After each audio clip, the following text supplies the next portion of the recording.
Some mysteries are just waiting to be solved, and some end up revealing themselves. When the King of England, Richard III, was thrown into his grave 500 years ago, it started one of the biggest mysteries of all time. Centuries of lies, rumors, myths, and mistakes led to his burial site becoming shrouded in mystery. And the question was, where did he go? All of this led one lady to a small parking lot in England, where all of a sudden, an enormous clue revealed itself. This is the story of how one of England's most famous kings vanished, and the incredible work that went into tracking him down.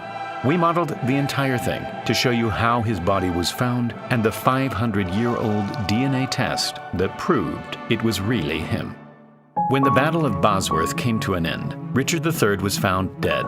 His enemy, Henry Tudor, immediately declared himself king, and Richard's body was taken off to the town of Leicester and put on display for the whole town to see. According to records, he was buried unceremoniously beneath the Greyfriars Church, and a monument was eventually placed above his grave. But 40 years later, Henry VIII began taking down the Catholic Church, and in just 5 years, every church across the country was shut down, and many were demolished, including Greyfriars. The land where it once stood was eventually bought by the mayor of Leicester, and a mansion was built on top of the site. Although the monument had been destroyed, the mayor knew exactly where Richard was located, and so he placed his own monument to mark the spot. But in 1611, a story was published that would completely alter the course of this mystery. Written by historian John Speed, it stated that when the church was demolished, Richard's body had been taken out by an angry mob and buried under the nearby Bow Bridge. Although it wasn't clear where this story came from, people started to believe it, and over time, it became the truth. By the 1800s, everyone knew this story, and eventually, a plaque was placed next to the bridge to mark the spot of Richard's burial. A few years later, a skeleton was found in the river, and people believed they had actually found the body of Richard III. By the 21st century, the actual whereabouts of the king were a complete mystery. The mayor's mansion that once marked his grave was long gone, and the original Greyfriars Church was now buried under several layers of buildings.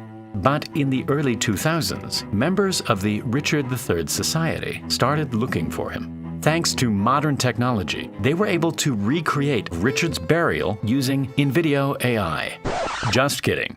In-video AI, today's sponsor, is a tool that lets you turn your ideas into full-length videos, no matter your skill level.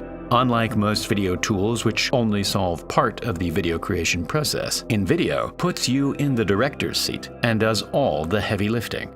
Just focus on your vision and type in the prompt. InVideo will create the first draft of your video in just a few minutes. After that, you can fine-tune the video using edit commands. Its capabilities are endless, and you can even get it to clone your voice and do the narration for you. With InVideo as your creative partner, the possibilities are truly endless. You can try InVideo AI for free using the link in the description. This will save you hundreds of dollars that you would otherwise spend on editing, animating, and other production costs. In order to find Richard III, the search team had to go back through the history books and figure out what really happened after he was buried. They started looking into John Speed's story of Richard being buried under the bridge, and that's when they came across something really interesting. John had traveled to Leicester in 1611 to look for Richard's grave and to make a detailed map of the city. But when he got there, all he found was an overgrown field and no monument. The search team took a closer look at his map, and they realized that the Greyfriars Church had been drawn in the wrong location, and it had actually been drawn in the location of the Blackfriars Church. Speed had clearly gone to the wrong church, and that's why he didn't find a grave. If he had gone to the right place, he would have come across the mayor's mansion with a monument marking where Richard lay. Since he hadn't found a grave, he invented the story of Richard being buried under the bridge. This was most likely inspired by the real story of a local priest who actually was dug up and thrown in the river years before.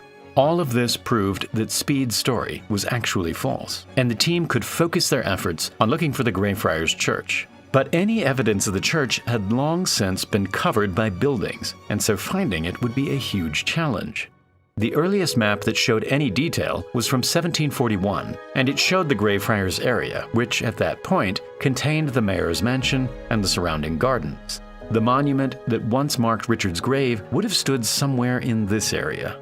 By overlaying more modern maps, it showed that a road was eventually built through the area, and today's buildings had been built on top of the gardens. By the 21st century, the Greyfriars area had been almost completely covered by buildings, and the remaining bits of land had been turned into parking lots. In 2005, Philippa Langley, who was leading the research, came to one of these parking lots to investigate. When she was there, she had a strong feeling that she was in the right place. And then, as if by magic, a sign revealed itself. Although this R was obviously just a reserved parking spot, she felt like this was the place to start digging. And so, several years later, a team of archaeologists led by Philippa finally got permission to dig. But they only had enough money to dig up a fraction of the parking lot, and so they had to be very efficient. Churches were typically positioned from east to west, and so they planned to dig 3 trenches that would hopefully overlap with part of the church. On the 25th of August, exactly 527 years since Richard was buried, the team started digging the first trench. The whole project was expected to take around 2 weeks, and the chances of actually finding a grave seemed almost impossible. But, amazingly, just 6 hours into the first day, they came across a skeleton just a few meters away from the letter R. It had major damage to the skull and a uniquely curved spine. Richard was often referred to as a hunchback, with one shoulder being higher than the other. This curved spine and the damage to the skull was a big sign that they had just found Richard III. But in order to really prove it was him, the team had to use every modern technique imaginable. One method was to take DNA from the skeleton and see if it matched with a known descendant of Richard III. One of the best chances was to look for the mitochondrial DNA. But this type of DNA only gets passed down by mothers. And so the team had to hope that there was an unbroken line of female generations that led all the way to Richard III. Amazingly, there was. By looking instead at Richard III's sister, they were able to track down 16 generations of females, all the way to a woman called Joy Brown. Sadly, she had passed away, but her son, Michael Ibsen, was still alive. The same DNA that Richard got from his mother should also have been passed down to Michael Ibsen. But if just one of these points in the family tree was incorrect, it would throw the whole thing off. And so, to make it more certain, they traced down another line of females, which led to a woman called Wendy. By comparing her DNA with Michael's, they were able to confirm that they were both related to each other and therefore direct descendants of Richard III's mother. Before they could get DNA results from Richard's skeleton, they sent it off to do carbon dating tests, which would determine the age of the skeleton. Our bodies absorb carbon-14, but when we die, the carbon-14 starts to decay at a known rate. By calculating how much carbon-14 was left in the skeleton, the scientists could determine how long the body had been dead for. As it turns out, the results initially showed that the body was a few decades older than Richard's. But what the results also showed was that whoever it was, they had a protein-rich seafood diet, which would have only been possible for someone living a high-class life. This was a crucial bit of information because a diet like this would have altered how much carbon-14 was lost. Factoring this in, the new results showed that the skeleton was almost certainly from the time of Richard's death. At the same time, the results from the DNA test were in, and they showed a clear match between Michael and the skeleton, proving that the search for Richard III was over. And now, time for the Primal Space giveaway. The winner of the previous giveaway is Landon. Congrats! In the next video, we'll be giving away this awesome Richard III framed print. All you need to do is sign up at the link below, like the video, and leave a comment saying what you thought about this amazing discovery. Thank you very much for watching, and I'll see you in the next video.